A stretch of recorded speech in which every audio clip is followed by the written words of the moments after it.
রমণ রাধান চপায়ন কৃষ্ণ কৃষ্ণ রাধায় মায়ানো রামায়ণ রূপে রাধানো দুর্গা দুর্গা বাবা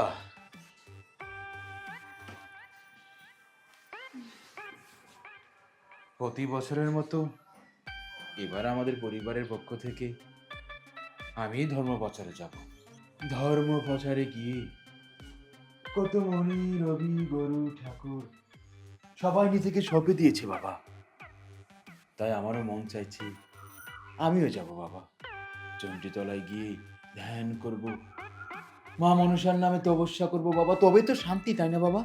হ্যাঁ, হ্যাঁ বাবা, তুমি কিন্তু আমার গিন্নির দিকে খুব ভালো করে খেয়াল রেখো। তুই কোনো চিন্তা করবি না খোকা।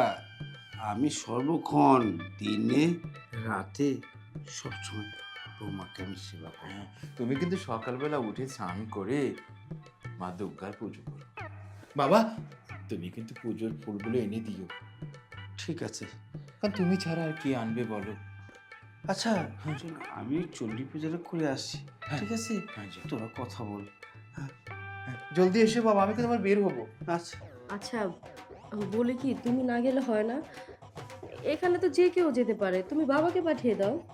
এ কি বলছো? বাবার বয়স হয়ে গেছে, বাবা কতক্ষণ পুজো করতে পারবে? ঠাকুর তো কবে ডুবিয়েছে, এখন বাবার যাই যাই অবস্থা। তুমি বাবার চিন্তা করছো, তুমি তো আমার চিন্তা করছো না। আমার তো অল্প বয়স। ধৈর্য ধরে থাকো, মা মনসার পূজা করো, সব ক্লান্তি দূরে যাবে, শান্তি ফিরে আসবে। বুঝতে পেরেছো? আমি তো আর একেবারেই যাচ্ছি না, আমার তো ধর্মপূজা শেষ হলে ঠিকই চলে আসবো। তখন না হয় এসে গয়া কাশী বৃন্দাবন সব তোমাকে নিয়ে দাপতে বেড়াবো। হুম? তা তো অনেক সময়, হুম, বলা তো যায় না, ওইখানে শেষ হয়ে যেতে পারো। এ কি মানে বলছো?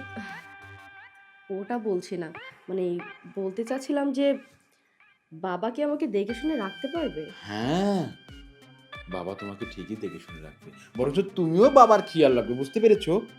শোনো, আমি তো খুব শীঘ্রই চলে আসবো, তোমাকে ছেড়ে থাকতে আমারও মন মানবে না, কিন্তু কি করব, ধর্ম প্রচার এমন এক কাজ, পরিবারের পক্ষ থেকে কেউ না কেউ না করলে সে যে অমঙ্গল হবে। তুমি কি চাও আমাদের অমঙ্গল হোক? না না, আমি তা চাই না। ঠিক আছে, তুমি যেহেতু যেতে চাচ্ছ তাহলে ভালোভাবে যেও। শেষবারের মতো তোমাকে একটু প্রণাম করে নেই। শেষবার মানে? আহ, মানে বলতে চাচ্ছি, তুমি তো আজকে চলে যাবে, ও, হ্যাঁ তাই আর কি। হ্যাঁ, আশীর্বাদ রইল গিন্নি, ভালো থেকো। এ কি করছো? মনে হচ্ছে চণ্ডীতলার পুজোর ফুল এখানেই ফুটে আছে, এই ফুল রেখে যেতে তো আমারও মন মানছে না গিন্নি। এসো আমার বুকে এসো বাবা। আমি একটু করে আসছি। মানাম। দুর্গা দুর্গা দুর্গা। বলছি বাবা, আমার তো নগ্ন পার হয়ে যাচ্ছে, বিন্যাসে বাড়ানোর আগে যে পুজোটা করে নিলাম, এটাও তো পূজার নগ্ন। তুমি বাবা, তুমি কিন্তু আমার গিন্নির খেয়াল রেখো, আমি আর বিলম্ব করবো না, আমি বেরিয়ে যাচ্ছি। দুর্গা দুর্গা। প্রণব আভন রসমানো তো গান চাব। বলছি বাবা, আপনার ছেলে তো চলে গেল, আপনি ভিতরে যান, আমি খাবার দিচ্ছি। আচ্ছা ঠিক আছে। শোনো, তোমার যদি কোনো কিছু প্রয়োজন হয় ভুল করো না, কিন্তু আমাকে বললো। ঠিক আছে, আমি বলবো।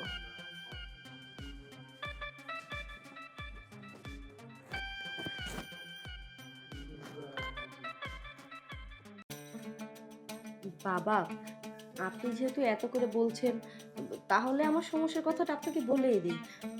আসলে হয়েছে কি, আমার শরীর না খুব ব্যথা করতেছে।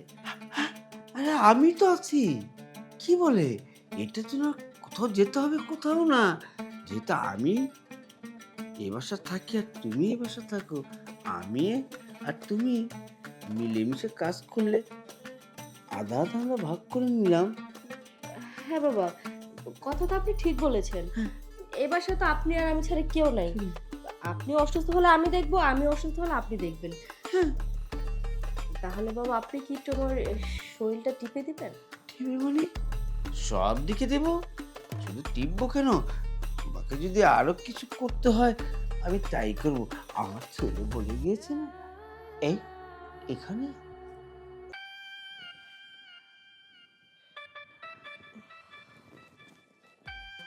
আমি তোমার সমস্ত ব্যথা যেসব জায়গা আছে সব সারিয়ে দেব। বাবা আমার তো শরীরের ব্যথা চলে গেছে, কিন্তু এই যে মনের ব্যথাটা না, এটা না একটু সারিয়ে দিন। হ্যাঁ, সেটার জন্যই তো আমি তোমাকে অনেকবার ইঙ্গিত করেছি। আমার ছেলের কথা তো ফেলতে পারি না, বলেছে সব দিকে খেয়াল করতে। তাই তোমার সেই মনের ব্যথাটাকেও আমি সারিয়ে দেব, শুধু তুমি বললেই হয়। আমি তো বলেই দিয়েছি, এখন শুধু আপনার ঠাকুর ডুবানোর পালা। হ্যাঁ, ঠাকুর তো ডুবাবই, তবে ঠাকুর ডোবার আগে একটু ঠাকুরের সাজাতে হবে না? সুন্দর করে সাজাবো ঠাকুর। বাবা এটা কি হলো? কেন ঠাকুর ডুবালাম? আচ্ছা বাবা, আপনার ছেলে গণেশ যতদিন না আসবে আপনি কি এভাবে ততদিনই ঠাকুর ডুবাবেন? হ্যাঁ, সেটা তো আমার কর্তব্য। আমার ছেলে বারে বারে বলে গিয়েছে তোমার যাতে কোনো অর্থ না হয়, সর্বদিক সর্বদিক থেকে দেখতে হবে। তবে বাবা একটা কথা বলি, কি? আপনার ঠাকুরটা না বেশ ভালো। হ্যাঁ, 20টা বছর ধরে কোনো ব্যবহার হয় না, ইনটেক হয়ে রয়েছে, না হয়েছে ক্ষয়। হ্যাঁ, ওইভাবে রয়ে গেছে, সেটাই তোমাকে দিলাম। ঠিক আছে বাবা, তাহলে আপনি এখন ফ্রেশ হয়ে কিছু ফুল এনে দেন, হ্যাঁ, আমি পুজোয় যাব। আচ্ছা ঠিক আছে, তুমি পূজা যাও। আর যখনই ঠাকুর দরকার লাগে, ঠাকুর নিতে বা ঠাকুর ডুবাতে আমাকে শুধু ইশারা করলে আমি ডুবিয়ে দিয়ে যাব, কেমন? ঠিক আছে বাবা। তো বৌমা, যাই বলো, আমার ছেলে না একটা ছানা মাখন পেয়েছে, আজকে বুঝলাম। বাবা ফ্রেশ হয়ে যেন কিন্তু। হ্যাঁ, তা তো হবেই।